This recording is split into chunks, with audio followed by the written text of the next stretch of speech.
جی وعلیکم السلام۔ پاکستان میں ویسے تو ہر مذہبی جماعت کی مخالفت ہوتی ہے، لیکن جماعت احمدیہ کی اسٹیٹ اونڈ مخالفت کس طرح ہوئی؟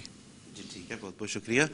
مجیب الرحمان صاحب، آپ اس وقت ہمارے ساتھ ٹیلی فون لائن پہ ہیں، میں آپ کی خدمت میں یہ سوال پیش کرنا چاہوں گا فرحات صاحب کا۔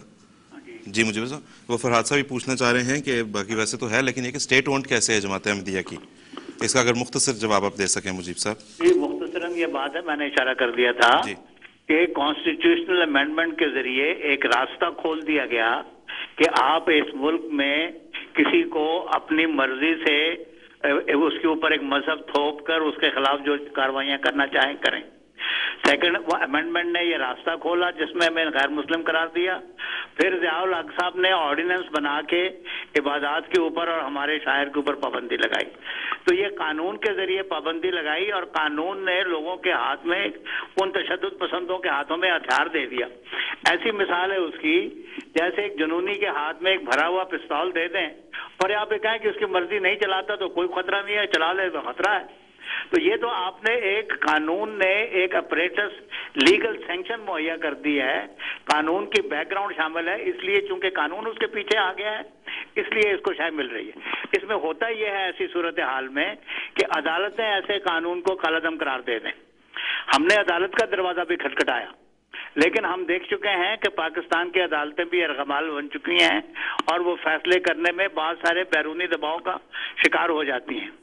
اس سلسلے میں جو آخری فیصلہ سپریم کورٹ کا ہوا تھا اس کے بارے میں آج ہم نے ایک انگریزی جو ہے ویکلی، اس میں میں نے ایک مضمون پڑھا ہے کسی خاتون وکیل کا، اس نے یہ کہا ہے کہ جب تک وہ فیصلہ ختم نہیں کیا جائے گا جو پاکستان کی سپریم کورٹ نے کیا ہے اور جب تک آئینی ترمیم ختم نہیں کی جائے گی یہ باتیں نہیں رکیں گی۔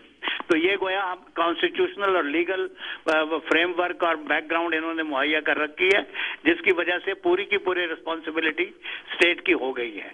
اور اب جو ہے عدالتیں آزادی سے فیصلہ کریں، اور ابھی ہمارے مہدی صاحب نے بھی کہا تھا کہ اس کے لیے بڑی لمبی جدوجہد کی ضرورت ہے۔ میں نے 93 میں کہا تھا کہ ظہیر الدین کا فیصلہ جو ہے یہ غلط ہوا ہے، اس کے اوپر نظر ثانی ہونی چاہیے۔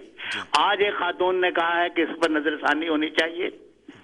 تو میں تو پاکستان کی انٹیلیجنسیا سے اور دنیا بھر کی انٹیلیجنسیا سے یہ توقع رکھتا ہوں کہ وہ جو عدالتوں نے دباؤ کے تحت فیصلے کیے ہوئے ہیں اور جو یقیناً انسانی بنیادی حقوق کے خلاف ہیں ان پر نظر ثانی ہونی چاہیے، قوانین پر نظر ثانی ہونی چاہیے۔ آج ایک آواز اٹھی ہے، خدا کرے گا اور بھی آوازیں اٹھیں گی۔ ہمارے مستقبل کے نوجوانوں کی ذہن جو ہیں وہ جھنجھوڑیں گے ملک کو انشاءاللہ تعالی، اور یہ قوانین بہرحال ختم ہونے چاہیے، ختم کرنے پڑیں گے۔ جی ٹھیک۔ مجیب الرحمان صاحب، ایک میں آپ سے سوال آخر میں کرنا چاہتا ہوں، وقت تو اگرچہ بہت کم رہ گیا اب، لیکن یہ کہ یہ جو ہے جو چیف جسٹس صاحب پاکستان کے از خود نوٹس لیا کرتے ہیں، تو کیا یہ نوٹسز صرف وہ لیتے ہیں اگر لاہور کی نہر کے درخت کٹنے لگیں یا خواجہ سراؤں کو ملازمت نہ مل رہی ہو، یا انہیں اس طرح کا جو انسانوں کا قتل عام ہے یہ بھی نظر آتا ہے؟ ہاں جی، وہ بات تو یہ ہے کہ اب جو میں اب کیا کہوں عدالتوں کے بارے میں، یہ جو سو موٹو ایکشن ہے یہ کم از کم یہ جو اس قسم کا ہولناک واقعہ ہو جائے کہ اتنا بڑا قتل و غارت ہو جائے اور حکومت کی نااہلی اس میں نظر آتی ہو، تو یہ چیف جسٹس صاحب کو اور دوسروں کو نظر آنی چاہیے سو موٹو ایکشن کے لیے۔ لیکن سو موٹو ایکشن جو ہے اس قسم کی کارروائیوں پر ہو سکتا ہے، ہونا چاہیے تھا، خدا کرے کہ ہو، لیکن وہ جو قانون کی تبدیلی ہے اس کے لیے بھی عدالتوں میں ایسی مثالیں موجود ہیں۔